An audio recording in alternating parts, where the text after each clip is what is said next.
Imagine this. A huge commercial airliner takes off on what seems to be a routine flight. Passengers buckle their seatbelts, cabin crew serves drinks, and everything looks perfectly normal. But just a few hours later, the same aircraft is flying high above the clouds, completely silent. It was Helios Airways Flight 522, a Boeing 737, departing from Cyprus on August 14, 2005, bound for Athens, Greece.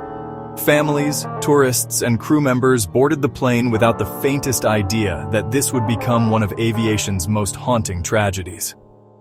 Shortly after takeoff, as the aircraft climbed to cruising altitude, 34,000 feet, something went terribly wrong. August 14, 2005, Helios Airways. Flight 522 is a routine holiday charter, climbing out of Cyprus towards Prague. Inside, the cabin is a picture of normalcy.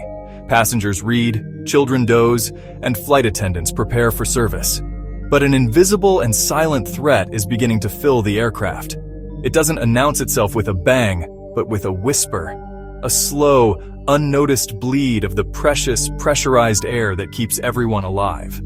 As the aircraft climbs past 20,000 feet, the air outside becomes lethally thin. Inside, the oxygen level is plummeting. This is high-altitude hypoxia, a uniquely insidious killer.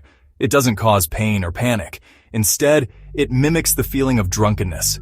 A strange sense of warmth and euphoria can wash over its victims.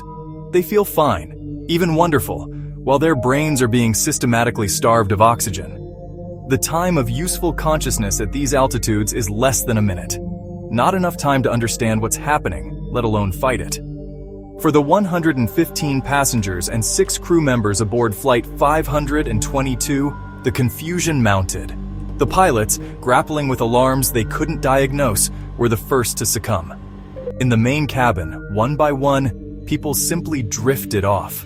There was no chaos, no screaming, just a profound, eerie silence descending as the Boeing 737, now a ghost ship on autopilot, continued its journey. It flew for hours, a perfectly functioning machine carrying 121 souls, with absolutely no one at the controls. A silent tomb in the sky, heading towards its inevitable tragic destination. As the plane continued on autopilot, air traffic controllers tried to contact the pilots. Again and again, they sent urgent messages, but the cockpit was silent. The world outside was unaware that inside this jet, 121 souls were already unconscious. For nearly 2 hours, Helios Airways Flight 522 had been a ghost. A silent blip on radar screens, unresponsive to every frantic call from air traffic control. On the ground, confusion turned to dread. With the aircraft drifting aimlessly towards the city of Athens, the Hellenic Air Force made a grave decision.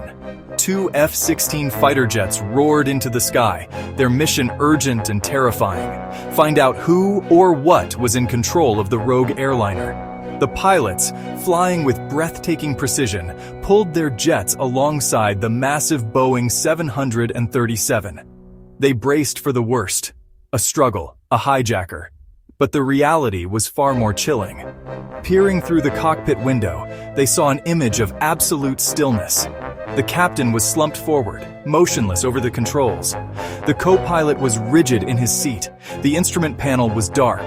In that horrifying instant, they knew. No one was flying the plane. As they flew along the fuselage, the horror deepened. Window after window revealed the same ghastly tableau. The cabin was a frozen scene of suspended life. Passengers were slumped in their seats, seemingly asleep. But the yellow oxygen masks hanging from the ceiling told a more sinister story. The plane had become a high-altitude tomb, its 115 passengers and 6 crew members trapped in an eerie, silent flight to nowhere. Just as all hope seemed lost, a flicker of movement, a shadow inside the cockpit. The fighter pilots couldn't believe their eyes. A lone figure, stumbling but determined, entered the cockpit. It was flight attendant Andreas Prodromou. In a moment of unimaginable courage, using a portable oxygen supply, he was attempting the impossible. He wasn't a pilot, but he was now trying to take control of the massive jet. A single man fighting against fate itself. But fuel was running low. Time had already run out.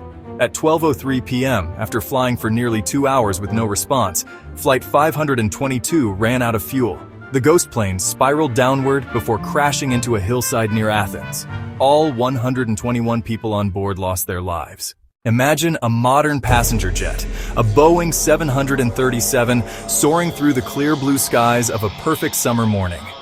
It's a routine flight, filled with families on holiday, students returning home, and business travelers. But then, something goes terribly wrong. The plane, Helios Airways Flight 522, goes silent. It stops responding to air traffic control, continuing its journey on autopilot, a phantom vessel cruising at 34,000 feet. For hours it flies on, a ghost in the machine. On the ground, confusion turns to panic. 2 F-16 fighter jets are scrambled to intercept. As they pull alongside, the pilots peer into the cockpit, expecting to see a struggle, a hijacking, anything. Instead, they witness something far more chilling. The pilots are slumped over, motionless. The cabin is still. The passengers are all asleep in their seats, lost in a silent, deadly slumber. This is the haunting, true story of the ghost plane of Helios 522, one of aviation's darkest and most perplexing tragedies. The answer lies not in a catastrophic explosion, but in a single, almost imperceptible oversight. A tiny mistake that sealed the fate of everyone on board. It's a chilling reminder of how, thousands of feet above the earth, the line between life and death can be as thin as the air itself.